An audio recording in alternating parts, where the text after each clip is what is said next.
Good morning, sunshine. Welcome to Morning Inspiration with Friends with our host, Miss Inspiration.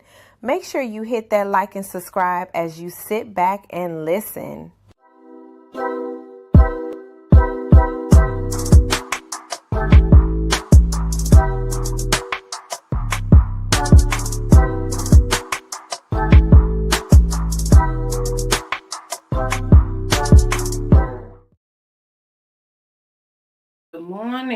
Good morning, everyone. Happy Monday.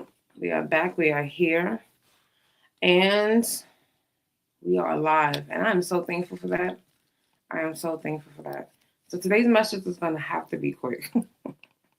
I didn't clean out any of the storage on StreamYard, so by Wednesday, I better, or we won't be having a live. But I am your girl, Tanisha Shanae, Miss Inspiration. This is Morning Inspiration with Friends. You can always connect with me on my other social media platforms. I am Tanisha Shanae on Instagram. I am Miss Inspiration 25 on TikTok. Okay, and my SS Miss.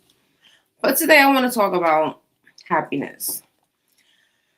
This weekend I kept seeing so many messages. I keep hearing people say, I'll be happy when, and I had to pause because I've been there. And what I realized is if happiness is always tied to something in the future, you might never actually feel it being happiness. So I definitely want you to realize that if your happiness is always attached to the next thing, you will always feel like you're missing something. So what really made me want to do this is because this morning I saw a post and a guy said that his mom calls him dramatic because he was like, yeah, I can't be in a relationship. I can't court no woman. Like, I ain't going to be happy until I build a house, until I have $30,000 saved. And, people don't understand. And I'm just like, why do people feel like they can't have a happy relationship while they are building? Because if you're working, look, if you're working, you're at least, that's like half the battle. But it's like, why does having a home make you happy? And why does that mean that you will be happy when this has happened? Because all that does is put you in a trap. The I'll be happy when is a trap. And it's going to keep you in that cycle because your happiness is going to continue to move. Your target is never going to stay for you to catch it, right? In this case, it's like a cat and mouse. The mouse keeps running. The happiness is going to keep moving. So you are going to continue to chase this. You hit one goal, the next one is when you're going to be happy. So you never, ever finally get a chance to sit and enjoy. You don't know what that feels like. You might have a moment of joy for like a few moments, but once those moments are gone, you're right back and you're just like, I'll be happy when. And now you had set another goal that has now pushed the happiness a lot further from you. We got to get out that cycle. And I say this as someone, 2016 to 2018, you guys have heard my story. 2016 was one of the lowest points of my life, my brokest season. Broke to the point where negative accounts, nothing in my account, always begging God for money for groceries, begging God for money to save my home. Like, that was my deepest. And believe it or not, when I tell people this and I say this, people make faces. I found my happiness in that season. That was the season that I started to realize all the things that made me happy because I had to find things to do to occupy my mind from the things that I had no control over.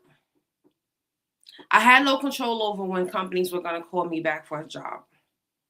I had no control over for when I put in the applications for public assistance. I had no control over those things, right?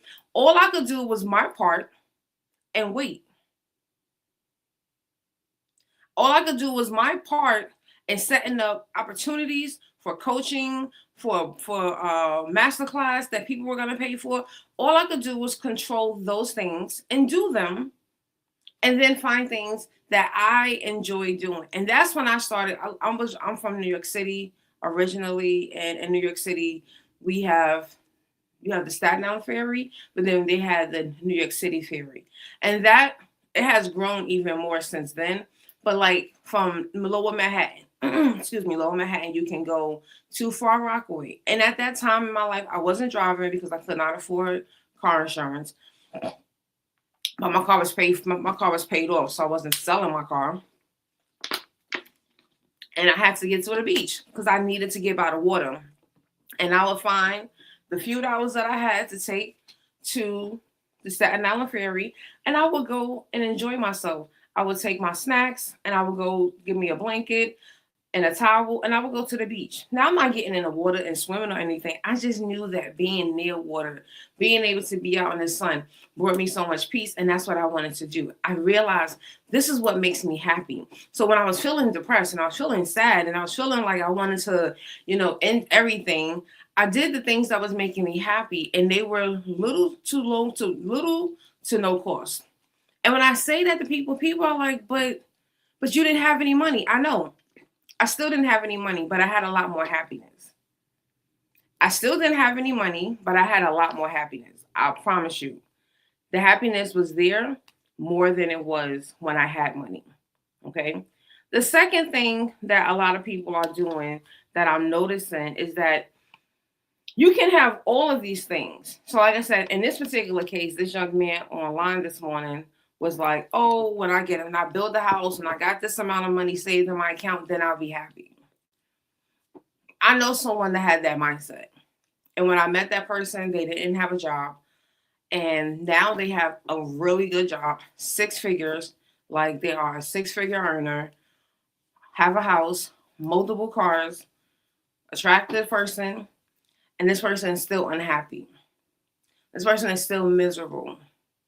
And it's like nothing, it's like the money is not making them happy. Buying a new gadget or buying a new vehicle doesn't make them happy.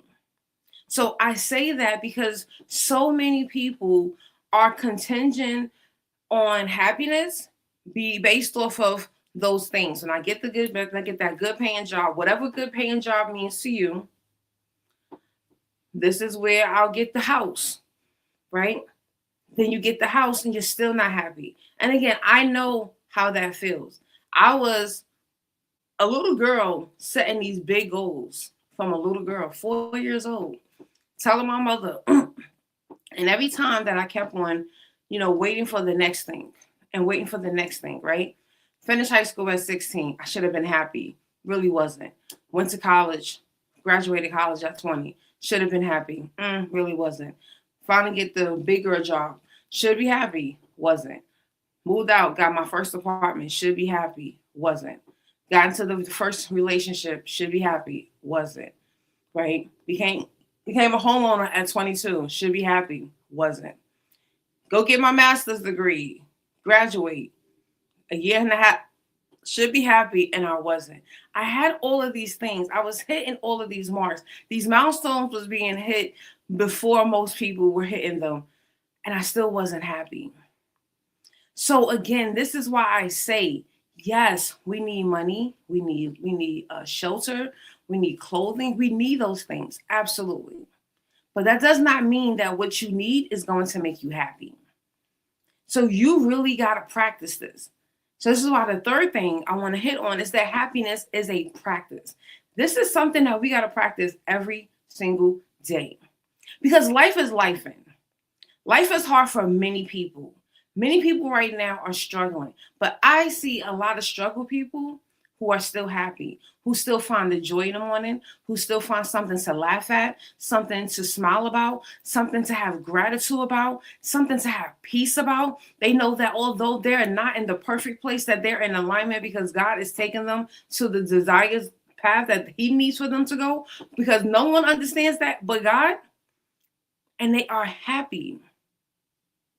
So happiness is a practice, but it's not a prize. And I want us to take away this mindset that it is a prize, because it's not. You are going to be able to go after so much when you realize that if we take away all of those things outside of that. That's why I used to always ask people, outside of your job, outside of the money, outside of the relationship, outside of the ideal weight, what makes you happy? And most people cannot answer that question. They can't answer the question. People have this mindset that it's just like this big elaborate thing. Sometimes it's simply sipping that beautiful cup of coffee that you made from the coffee beans that you got on your last vacation, and sitting outside while it's raining, listening to the raindrops. That's happiness. That's choosing that moment that's something that you can recreate every single day outside of the rain, because we don't want rain every single day. You can recreate that every single day. That is how we start to practice that. And like, again, I did this. I lived this. A year not having any income coming in from a job, having to figure this all out, and still being able to realize, girl, your happiness is within your control. You control that. You control how you perceive things. You control how you look at life. If we want to continue to just look at life and say, oh, woe is me and nothing is going right, and I'll never be happy until this and that, then you're always going to stay there. You're going to live there. You're going to reside there. That's going to be your life. That's going to be your reality. Good morning, Paula. That's going to be your reality. So I want you to start realizing this is something that you have to focus on and ask yourself. Are you happy right now, or are you waiting for something? And if you're waiting, I want you to analyze that wait. I want you to analyze that wait. What does that wait mean? Does that wait mean, I'm talking about WAIT, sorry. I'm talking about that kind of wait. Are you waiting for something? If you're building something new in your life, whether it's income, purpose, creative work, don't forget to actually enjoy your life while you're building it. That's why I see so many people, who's like, oh, I can't be in a relationship until I have a house. Well, do you have a place to live today? Because if you do, I think you're on a good spot. If you have a job, you can take care of yourself, then you're in a good spot. You're in a good spot. And I say this as a 41-year-old woman. Like, we got to stop thinking that these big goals, because unfortunately, some people, everyone is not going to be able to buy a house solo, single, by themselves. That is a reality, depending on where you live. And when I purchased this house in 2023, I got a lot of split comments from men, and I hate that. That's the reality. And this guy was like, y'all women always doing too much. Y'all always got to buy these houses. Like, why y'all just can't wait for a man to come in? First of all, I'm going to keep waiting to live somewhere? Like, no, I can't. Now, if I was in New York, I would not have purchased another house, because I cannot afford a house in New York by myself. Not in New York City. I can go upstate New York and buy a house by myself. Absolutely. Because New York State, upstate is a lot different from New York City. City, I can't buy a house in 2026. Couldn't buy one in 2023.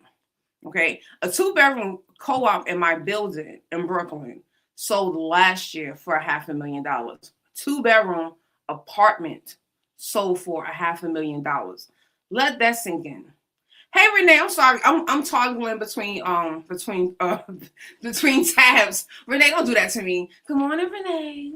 Right? So that's a reality. So I look at people and I'm like, guys, we gotta stop. Like, buying a house in Tulsa is a lot easier than buying a house in New York.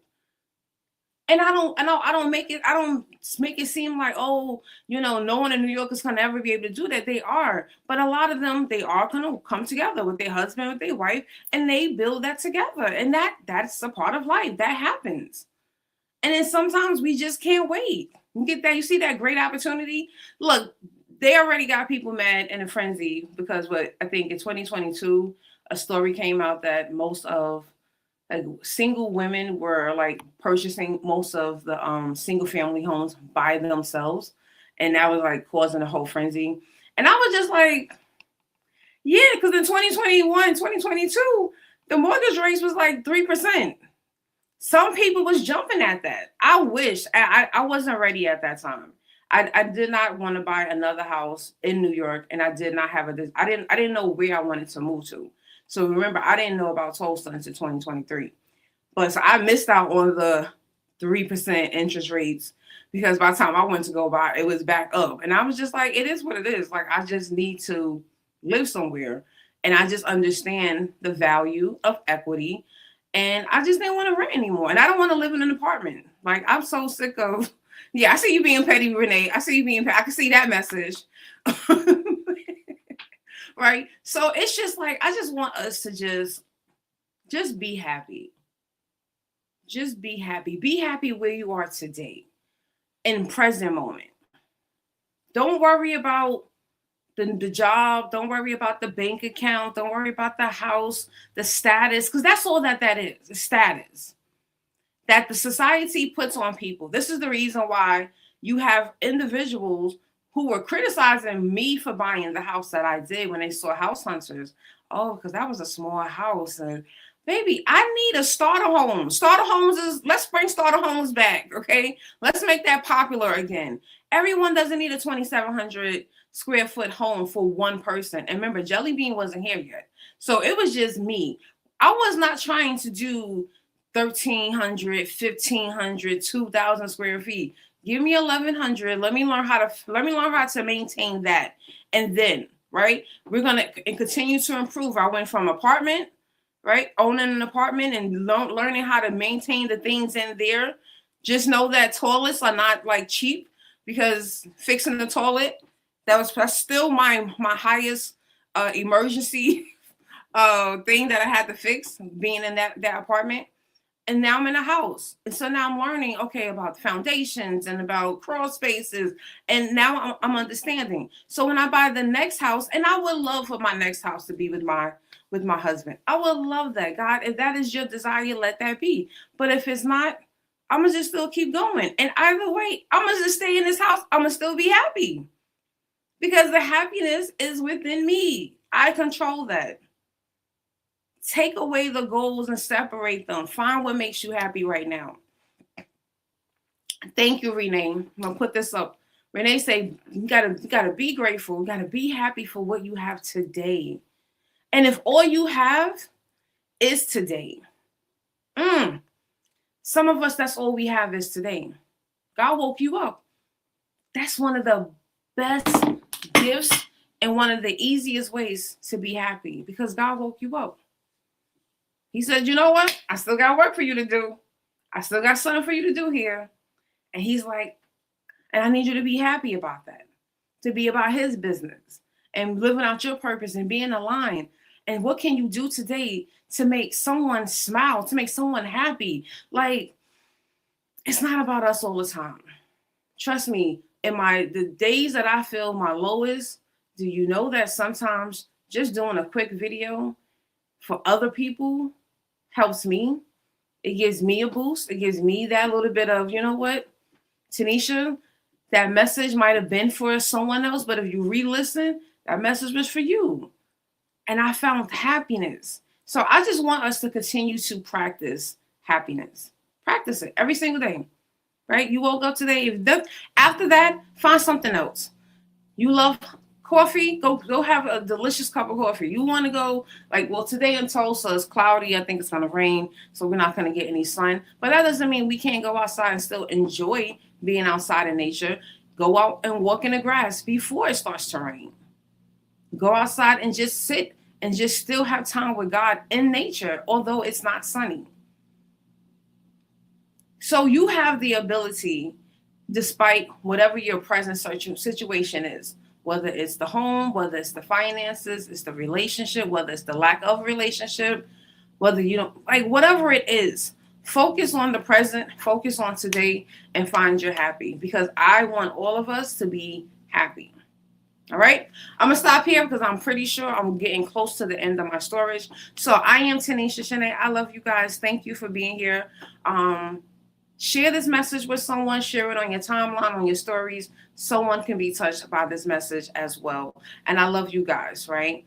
And so I definitely am praying for you all. And Renee said, happiness, it is an emotion, right? And it is something that it can go up and down, up and down. That's why it is a practice, right? It's a practice. Because when it goes down, you got to find something. I'm going to tell you the last thing. So I remember I went through like a dark season in like 2011, 2012. And this was an Instagram. So probably was like 2012, 2013. This was when Instagram like first started. And and I remember, and I feel so bad, but when I used to like feel really down, I would go and I would look up the hashtag stupid people. I know it's horrible, Tanisha. Why would you do that? But I did, and I would go go to Instagram and look up stupid people, like hashtag stupid, because you would see like all those memes and the things that people say, and I would just be like, and it would take me from, because like back then I'm pretty open about like my past, but back then I was like really heavy in suicidal thoughts, and so if I would feel that way, like I had to find something to make me laugh. And so when you saw, if you don't look up that hashtag now. I don't do that today. That's why I was clear about when I did that. But that hashtag saved me many of times. It got me to laugh. It got me to realize, you know what, you feeling down, but there's worse things going on in the world based off of what I was seeing from that hashtag, right? So I had to find something that was going to bring me out of this, so that I didn't go get sunk into it and stay there for a long time, right? So that's what I'm saying. Don't look at, right? So like I said, past Tanisha, that's what I did. But yes, you got animals. You can go look at dogs, cats. They are crazy. They are always posted. And it's going to help. It's going to just boost something in you, right? And so, yes, Paula, I hope that this message got you ready. It was a great kickoff for the week. And again, I just want us to own our happiness. It's not in anyone else's hands. It's not in your job's hands. It's not in your bank account's hands. It's between you and honestly between God. But it's really between you and yourself. Okay? But I love you all. Have a great day. I'll see you all back here on Wednesday for another episode of Morning Inspiration with Friends. Toodles. Wow. Tanisha, that was a powerful message. I hope everyone was blessed by today's message. Listen, if you are not tuned in, make sure you subscribe to the YouTube channel. Meet us for Morning Inspiration with Friends every Monday through Friday at 7 a.m.-ish CT time. See you next time, friend.